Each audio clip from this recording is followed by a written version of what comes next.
Voici les unes des journaux parus à Kinshasa. Le Phare publie le démenti de Kinshasa au sujet d'une quelconque collaboration avec les FDLR. À Goma, Uhuru assiste au retrait progressif du M23. Et enfin, le différend est mécontent du sacre de Mazembe à la Linafoot. C'est tout pour les unes et maintenant, la revue de presse. Le M23 garde le clé des Goma et le Phare explique les comportements de Jean-Marie Runiga Luguerero et Sultani Makenga par le fait qu'ils sont à l'école Kagame. Tout en faisant semblant de cantonner ses troupes à plus de 20 km du chef-lieu du Nord Kivu, la rébellion dénonce le confrère est occupé à recycler de faux civils dans les rouages de l'administration et des services publics. La technique de camouflage chère au Rwanda va faire le reste. La magouille d'une province à une autre, les différents faits des révélations sur ces scandales financiers à l'Assemblée provinciale de l'Équateur où 15 millions de dollars sont portés disparus. L'hebdomadaire suspecte le questeur à qui le bureau a demandé de lui présenter son rapport financier.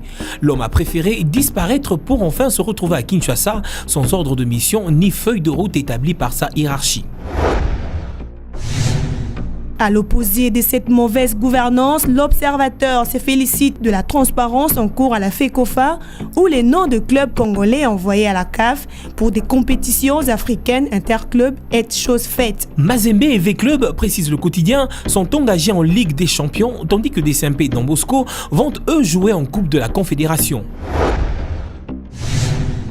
Au plan local, Santos Motubile est sollicité à appris les softs pour prendre la direction technique de l'AS Dragon. Il supervise déjà la pré-saison comme conseiller technique du club. Pour rappel, l'hebdomadaire rafraîchit la mémoire sur le fait que Santos a offert à la RDC le trophée du championnat d'Afrique des Nations en 2009.